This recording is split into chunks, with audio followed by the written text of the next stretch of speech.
First విషయం ఏంటంటే నిజంగా ఇది చాలా దురదృష్టకరమైన ఘటన అండి. బట్ అయిపోయింది. ఎందుకు అయిపోయింది? అయిపోయింది ఒక రకంగా మన మంచికే అని అనుకోవాలి. ఎలా అనుకోవాలంటే ఫర్ ఎగ్జాంపుల్ ఇప్పుడు నీట్ క్యాన్సిల్ చేయలేదు.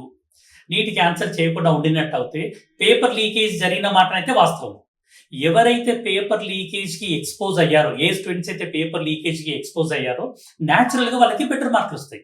సో, వాళ్ళకి బెటర్ మార్కులొచ్చినప్పుడు ఈ ఆల్ ఇండియా కోటా సీట్స్ గాని, ప్రతిష్టాత్మకమైన విద్యా సంస్థలైన ఎయిమ్స్‌లో గాని వాళ్ళందరికీ ప్రవేశం జరుగుతుంది.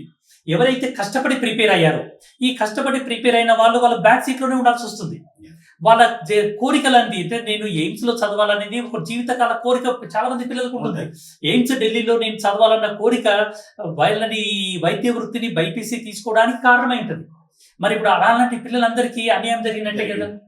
సో, మేము ఆ విద్యార్థులు గాని ఎవరికైనా ఇచ్చే సలహా ఏంటంటే నిజంగా it is a very bad జరిగిపోయింది. సో, మనం ఇంకా వితిన్ నో టైమ్‌లో నా ఒక్కరికే కాదు, ఇది అందరికీ జరిగింది. సో, అందరికీ జరిగింది కాబట్టి మళ్ళీ అందరూ ఎగ్జామ్ రాస్తారు. సో, అందరిలాగానే నేను గూడా మళ్ళీ రెట్టించిన ఉత్సాహంతోని, సేమ్ ఎనర్జీతోని, సేమ్ ఎంథూసియాజంతోని మీరందరూ వర్క్ చేయాలి. వర్క్ చేసి మళ్ళీ రీనీట్ ఏ రోజైతే పెడతారో దానికి బాగా ప్రిపేర్ అవ్వాలి. మీరు ఏదైతే కలల్ని కన్నారో ఆ కలలు తప్పకుండా నెరవేరాలని చెప్పి మేమనుకుంటున్నాము. ఈ సమయంలో మేము పేరెంట్స్‌కి చేసే విజ్ఞప్తి ఏంటంటే, మీరు మీ పిల్లలకి కావాల్సిన ఎనర్జీని, కావాల్సిన ఎంథూసియాజంని మీరు ఇవ్వాలని చెప్పి కోరుకుంటున్నాము. మీ పరిస్థితిని కూడా మేము అంచనా వేయగలము. యాక్చువల్‌గా మాకు కూడా చాలా బాధగా ఉంది. బట్ దీన్ని ఎవరు ఆపలేని పరిస్థితి. సో, ఇలా జరిగింది కాబట్టి సో, పేరెంట్స్, విద్యా సంస్థలు, లెక్చరర్స్ అందరూ కూడా ఈ పిల్లల ఎనర్జీని, పిల్లలని ఎంథూసియాజంని మళ్ళీ ఓల్డ్ లెవెల్‌కి తీసుకొనొచ్చేసేసి మళ్ళీ ఎగ్జామ్‌ని సేమ్ ఎనర్జీతో వాళ్ళు ఎగ్జామ్ రాసేలా, వాళ్ళ కోరికలు ఏ రకమైన డిస్టర్బ్ కాకుండా ఉండేలా మనమందరం కృషి చేద్దాము.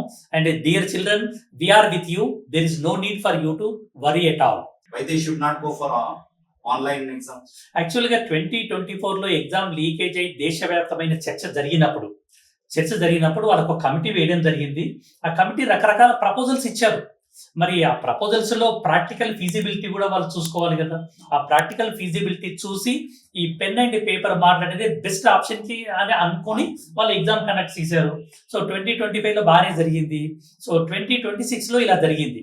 అంటే ఎందుకు జరిగింది అన్న రూట్ కాజ్‌ని అనలైజ్ చేసి అండ్ దీంట్లో ఇన్వాల్వ్ అయిన వ్యక్తులకి చాలా స్ట్రిక్ట్ పనిష్మెంట్ మీరు గనక ఇచ్చినట్టయితే ఈ పనిష్మెంట్‌కి భయపడి ఎదుటి వాళ్ళు వేరే ఎవరైనా ఇలాంటి చేయడానికి ముందుకు రాకుండా మీ ఎన్‌టీఏ వాళ్ళు కేర్ తీసుకుంటారని చెప్పి మేము అనుకుంటున్నాం.